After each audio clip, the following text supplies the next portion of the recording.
Hi, Charlene back with more about geomancy, the study of underground earth energy. So I like to look at geomancy in the work that I do in clearing land and the things that I've been taught to dowse for. The most common is dowsing for water underground, and many people are very good at that. I hear from clients and friends, oh, my grandfather was a dowser back in Europe. The thing is, we're made of over 80% water in the body. That's the shui of a body. Shui, water, wind, our breath. So we are feng shui, and the body has its own dynamic around the five elements. So I talk about the five elements. My book is Elemental Feng Shui. And yes, we're in springtime and it's the wood element, but our bodies have a certain layout. And this is the next little video is Charlene on the beach in Mexico, just talking about body feng shui and what we call internal, that where the animals and the elements sit. So there's a whole thing around that because although there's five elements, there's four directions, but there's an internal direction. So I'm just going to show you parts of that video because it's kind of comical. I'm on the beach. I'm just starting to talk about it because I'm sitting there being really energized by the waves, by the early morning sun, and I want to keep infusing the things that I learned in Mexico with you over these videos. So thanks for tuning in. Enjoy this next part, and I'll be back at the end to talk about that. Getting back to sacred space and feng shui, wind water, which is why I'm here on the beach to do my little meditation and to just tune in to the wind and the water at sunrise is such a powerful thing, and know that we have that in terms of just taking a deep breath. Wind, and we are water. So no matter where we are, in a small space, in our bed in the morning, going to a special spot, sitting in a garden, so many places that are sacred space that we can really work with in terms of like expanding that beyond our bodies and into our spaces. So I can see this beautiful palm tree behind me, and it's like there's the tree at my backing.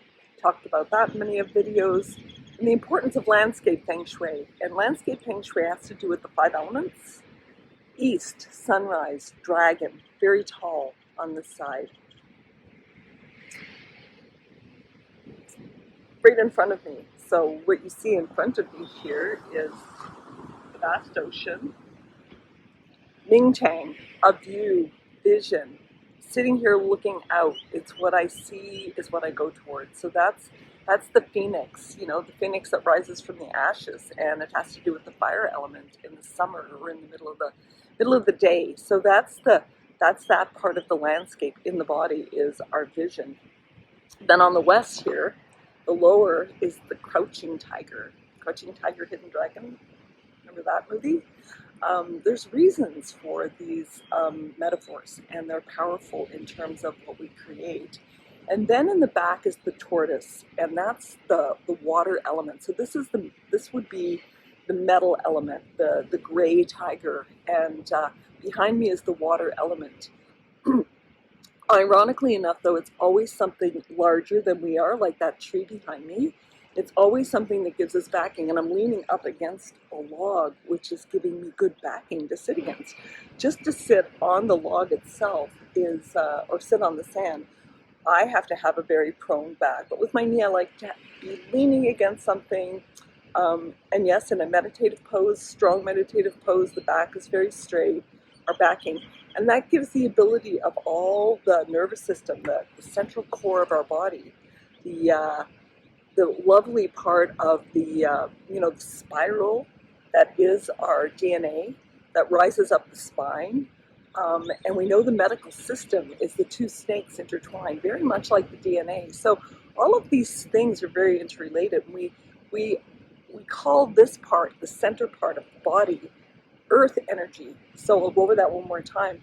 The five elements in the landscape of the body. On the left side, the dragon high. Phoenix in the front, always good to have a view, Ming Tang. Tiger on the side, whatever's in your room, have it lower. If you have windows, have it on the right side, not on the left side. Have something tall on the left side. Good backing. nice headboard in your bed, good wall, good cover, but never being up against a door, because then you can't be protected. Whereas if somebody's coming at me, even this lovely piece of driftwood keeps me protected. They have to get beyond the driftwood to get me.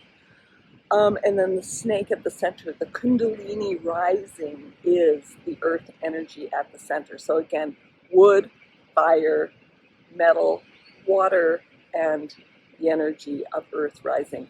So that, in a sense, is the next part of just taking you into sacred space within your body, wherever you are, wherever you're traveling, wherever you're sitting. Just be reminded of the 5 elements within the body, and then we'll go on to how to take that further into our space to create sacred space.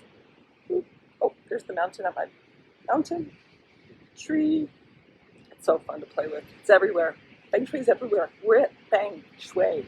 Wind, water, breath, what we're made of. Okay, signing off here from the beautiful beach at Zipolite.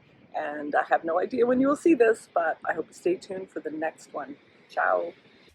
So I hope you enjoyed that very informal little body landscape explanation when I was in Mexico. So the body landscape is very powerful. We don't want things blocking the front, the phoenix, the fire. We want the dragon, the wood side on the left-hand side. So you'll see it on my right, but this the left-hand side, the dragon, the wood, the spring, the moving forward. We don't want to push down these little plants. We want them to grow, and then their growing brings the fire, and we want to be able to move. And then the left side is like, oh, it's the quiet time. This is metal. The metal element is the time of year that's early harvest and late harvest, right through to winter, which is the dark and cold, symbolized, as I said, by the tortoise at your back. So the internal earth energy, which is what we connect to, the heavens, the Da Vinci symbol of, the guy with his arms spread out, and it's the heavens at the top of the head, feet on the ground, grounded, and the kundalini energy goes up and down the spine as the snake, which symbolizes earth at the center. So this is the body landscape. And if we can put ourselves in a room, in a home, before we even buy one, do we have the dragon high on the left side? Do we have a lower tiger on this side? Do we have good backing? Is there big trees, another big building? Because if it falls off, we're not protected. So these are the things, and again, the view, the Ming Tang, these are the things we can do in a room, setting up your furniture in your bedroom, especially, or setting yourself on a piece of property and starting to build or buy a home. And that's why I'm talking about the body landscape, because again, in past videos, our bodies, the extension of that being our homes, our workspaces, and its extension of our own sacred space. Thanks for tuning in and watching that little video.